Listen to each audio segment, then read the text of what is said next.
Welcome, Marcus, to Metallarium Pages. It's a great pleasure to talk with you about Avatarium, this new album between you, God, the devil, and the dead. So, and we are starting by asking, how was the band during the last couple years? Because your previous album, Death, Where Is the Sting, was released in 2022, and now we have 3 years later, we have this new album. I know. Yeah. We did the tour after the album, Mm-hmm. um, European tour, Mm-hmm. played some festivals, and then we've been working on the album, new album. We worked on it for like 1.5 year, I think, Okay. and it was actually Mhm. recorded and done this in summer already, but during different reasons we couldn't release it because of the print, the printing. The printing of the vinyls and earbooks and all this kind of stuff was made everything later than it was supposed to be. So it was supposed to be released in November, actually, the album. Okay. Oh, nice. Ah, okay. Interesting point to know. So, and when do you start writing songs for this new album in general? So it was when you dropped the last album, that in 2022, or perhaps and also all the songs are new, or perhaps do you rescue any compositions that were out for your previous album? Yeah, it was one of the songs. My Hair Is on Fire Hmm. was actually supposed to be on the previous album, but we couldn't we couldn't we weren't happy with how it sounded, so we didn't use it that time. But no, and then it's extremely different actually now. So I'm glad we didn't, because the version we finally did on this album is fantastic. Okay. Yeah. Oh, okay. Nice, nice. So, I since the beginning, Avatarium has released. You start the band in 2012, and since the beginning, the band started releasing new albums. Your first album came in 2013, then 2015, and then right now you have 6 albums on your career and more than 10 years of existence. So, for this, what motivates or inspires you to keep such a consistent release schedule, especially an era where people tend to listen album less and there are so many other releases competing for attention. Yeah, it's crazy. It's so many albums that's been released. I just watch because we're happy to be on a lot of these lists. From the magazines, we're like top. We are like on the top lists from the journalists. The journalists vote. So we're on a lot of these lists, which I'm very happy about. But then I also see how extremely many albums that are being released. So it's crazy. I can't understand how anyone can keep track on everything, and no one can actually. That's how it is. So. But we've been working like this, and I'm not sure, because every time when we did an album, I always started to plan for and the next album quite soon. But this time I actually haven't. So we'll see. Maybe this will. If we do another album, it might take longer until next time. Okay, interesting, interesting, no? So, many bands and musicians see each album as a child, each one special in its own way. So, what makes this album special to you, and how do you work to maintain your classic sound while still keeping your composition fresh after more than 10 years? Yeah, it's a good question. I think we're Mhm. you know what's been really fun with Avatarium is that every album we really try to do something new, and we always I think we always took chances and never kind of repeated the same thing. all over again. So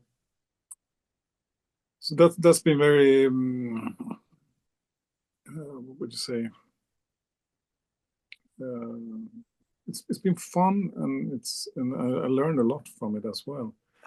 So I think I've been as a producer, because I'm producing the albums as well. So as a producer, I always also, you can see how I can look back, and I can see, I can listen to albums, and I kind of see how been growing, and I've been learning stuff. But I've been working every album. We've been working with so great, other technicians and people around us. So we always had good result. And Leif Edling,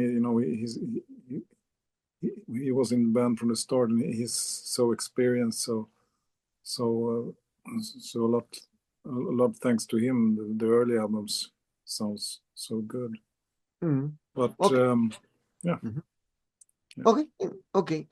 Now, we're talking about especially for the titles of the album, because just only your first album has a self-titled album like the band, so Avatarium.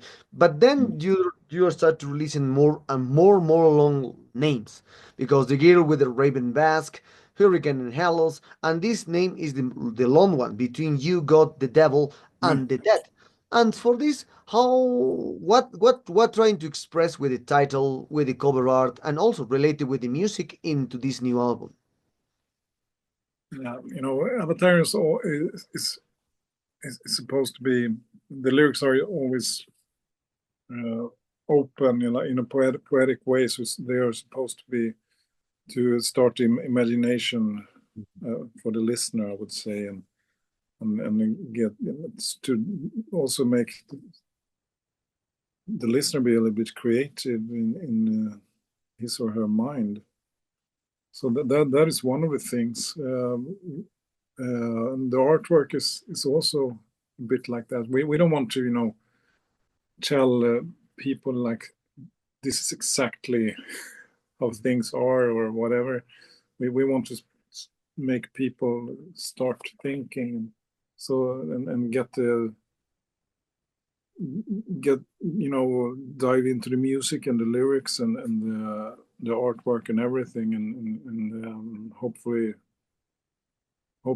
they will get something good out of it, and hopefully it, in the best of words, it can also make people a little whatever, smarter or happier, or open, open up. Music can open up doors in your heart and in your brain. So music is important. And if we when music, a lot of music today is like modern pop music, and also a lot of hard rock music is so simple, and everything is so machinery, so I don't think that's good for the human brain or for the human heart, because we need to be challenged, and we need to to be creative and open. Okay, I understand. And other thing that captured my attention, especially into the labels of the band, because a lot of people, a lot of people put your label that you play doom metal. But when I hear the first two albums, yes, you are more related with the doom metal at that moment. But then the band continue growing, continue evolving. That's completely normal for a band, because if you stayed with the same product since the beginning, the band also you will be boring if you're releasing the same record anytime. Yeah. But now, since the fire I longer for, I saw that you start to mix in more rock, more pop elements, and more things related. It's not just only metal. Now you're far away from metal in some songs, and try to include these elements from the outside of the metal world. So for you in this topic, and now with the new album, how do you label the sound of the band? Do you still consider it like a doom metal band with hard rock stuff, or perhaps you are more have more pop? I don't know what kind of label, because a lot of people has a struggle saying that you are totally. doom lord. We always say it's Avatarium is we have three keywords, and that's dark, excuse me, dark, heavy, and poetic. So that's the three keywords we use. I would say, we love the classic, rock albums with Zeppelin and old Black Sabbath, but we also, I also love Muddy Waters and old Blue Skies and Miles Davis and whatever. So I'm more interested in blues than in modern metal, I can say. But I love metal as well, especially like old school. I listened the other day to the first Iron Maiden album on my vinyl, and it's such a great album, so.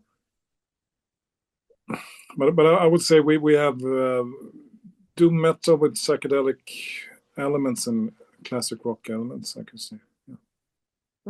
Okay, okay. And other detail that capture my attention because in that where is seeing your steen and okay, let's so since the previous album that where is your steen, you released the last album with that album and this new one with AFM Records because Yeah. previously you were with Nuclear Blast Records. So and this topic, so why do you what are the reason that the band changed the label with Nuclear Blast with AFM Records at that moment? And now how do you feel or how do you compare the works from Nuclear Blast when one of the big labels with the work with AFM Records? Yeah, they've both been good. They're doing the best. Everybody's trying to do. We try to do as good as we can, and the record labels try to do their best. And I don't know. It's like football teams, whatever. The football players, they switch teams. It's for us. It's we worked with Nuclear Blast for a while, and then we started to work with AFM, and they've been both good. Now AFM, we are one of the last. We will be one of the last releases from AFM because they will only have the back catalog from this year. So we won't release anything more with AFM anyway. So that's a pity because we've been happy with them, but can't. The record in the music industry is a little. It's not like totally healthy at the moment because of the streaming services like Spotify and this kind of shit. That's eating up. Eating up the industry. So, but we'll see. In a few years, hopefully things will change. I hope the politicians will do something about the corrupt Spotify and the streaming services because it's not. It's crazy, because it makes bands suffer, and a musician, and it's so yeah. Okay, yeah, I totally understand for this. So now we're talking about the reception of this new album with the singles and fans. So how do you feel? How is the feel or how do you feel the reception of the fans for the press has been so far for this new album? Do you It's been usually very very get good. reviews? Yeah, it's been very good. It's fantastic. People are very seem to be very happy with the album, and I'm very, I'm extremely proud of this album, and it sounds fantastic on vinyl, and the CD also sounds fantastic. So as I said, there's so many bands that release albums, so to get the attention we have is I'm extremely happy about that, to get so much attention and so much positive attention. I feel humble about that. Okay, okay. So I understand. And now the promotion of talking about the promotion of this new album. What kind of plans do you have to promote this new album? I saw that you will embark some tours there, but perhaps you will release more things, perhaps release more videos, or perhaps you're already working in a new album, or who knows? You will come to Mm. and a full tour in Latin America. Who knows? What kind of plans do you have in Latin general? America would be fantastic. We've never been in Latin America.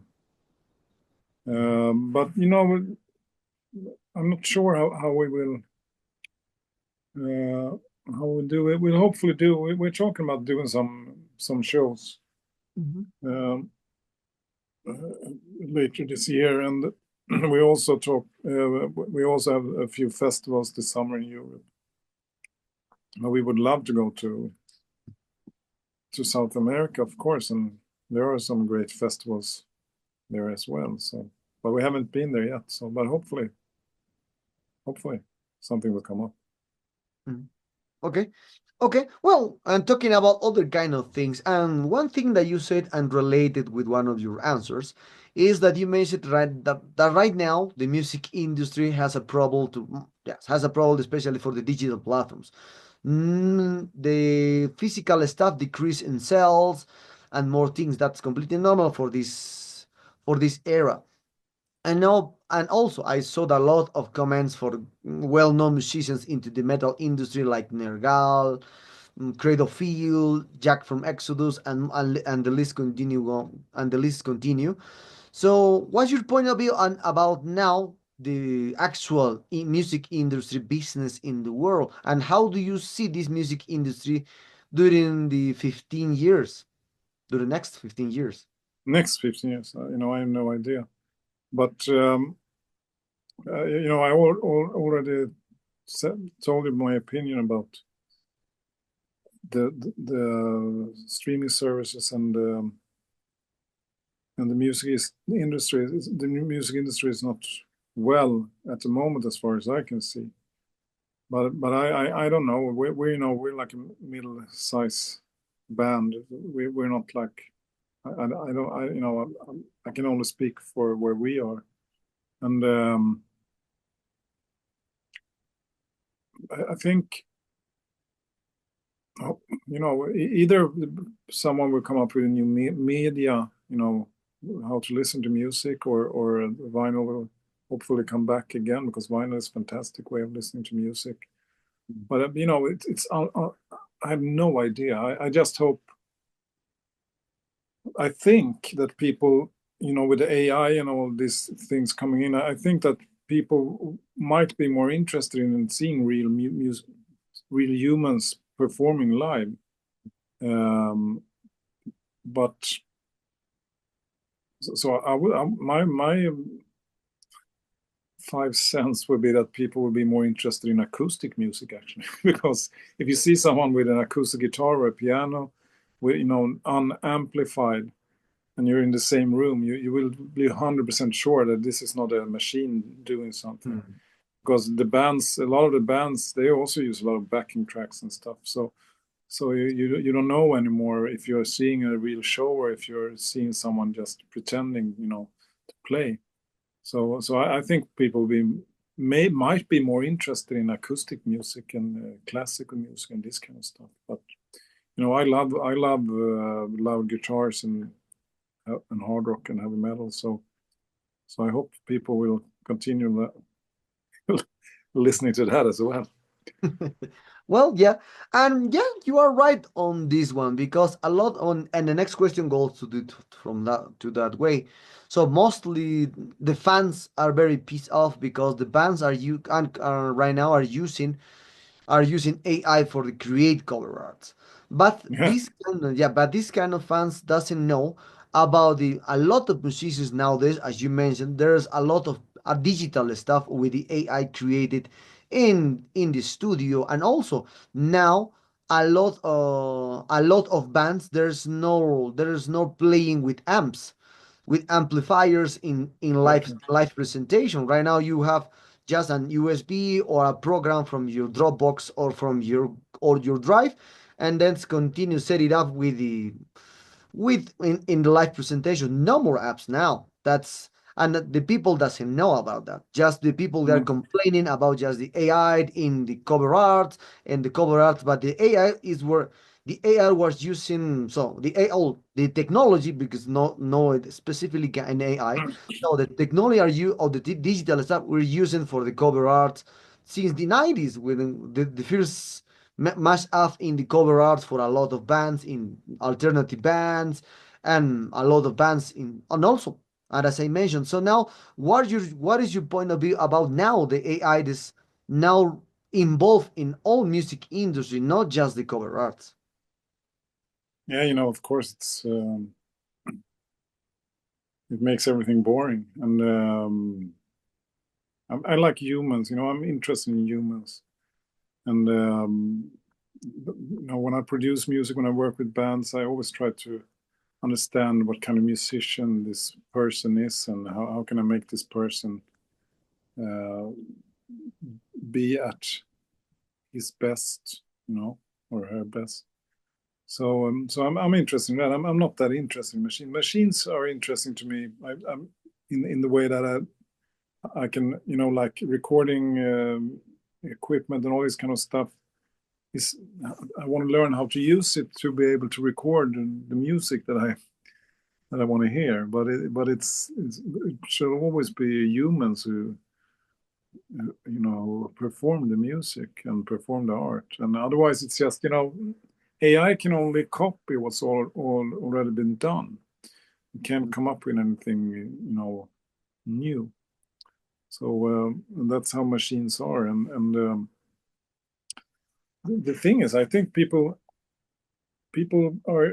will get more bored and be less interested in music, because if that's when the music isn't as good, or then people lose their interest, and we already see that in the younger people. They're not as interested in music anymore.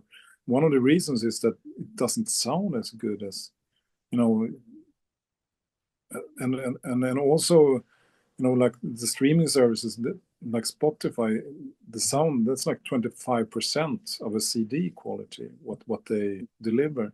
And of course, if you hear music like that, of course it's not as exciting as if you listen in a big stereo and you put on a vinyl or a CD, and you have full volume and good a good stereo. So but then again, things goes like this, I think, and hopefully things will change. And when you talk about real amps, to hear a great amp live, that's something special. That's something different, instead of and I started to notice when I went to shows, when you hear like doesn't sound as good anymore as it used to do. And I see bands that I like, and I was like, what about the guitar sound? And then I talk to, because I know people, and it's like, oh, they use Kemper, or they use these digital amps, so it affects everything. And even though people can't understand the difference, they will get less interested in music because it doesn't sound as exciting. And people always say, no one hears the difference. No one will tell the difference. Okay, that might be true, but people won't be as interested, because music is sounds, and sounds affect us. It affects our, everything. When we hear like some, know, whatever. It's different sounds. It affects us. That's how it is. Okay, okay. Yeah, And with that's this topic, okay, I understand. And with this topic of the digital era, and with the AI also, and as you can see, relating with this, you were talking about now about the standardization of the sound, especially in this digital era. As you can see, you remember a lot of bands from the 70s, 80s, and 90s. At that moment, wherever style that it played at that moment, heavy, black, doom, especially for metal, and also the old other styles.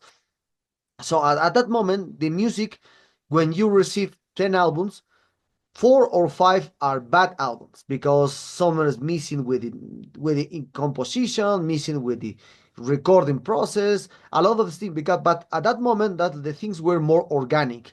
When you find errors in the productions, into the albums, and but now when you hear this thousand of releases per weekend, it's impossible to us to detect an error because all these kind of us sounds perfectly, sounds so technical, sounds so millimetric stuff.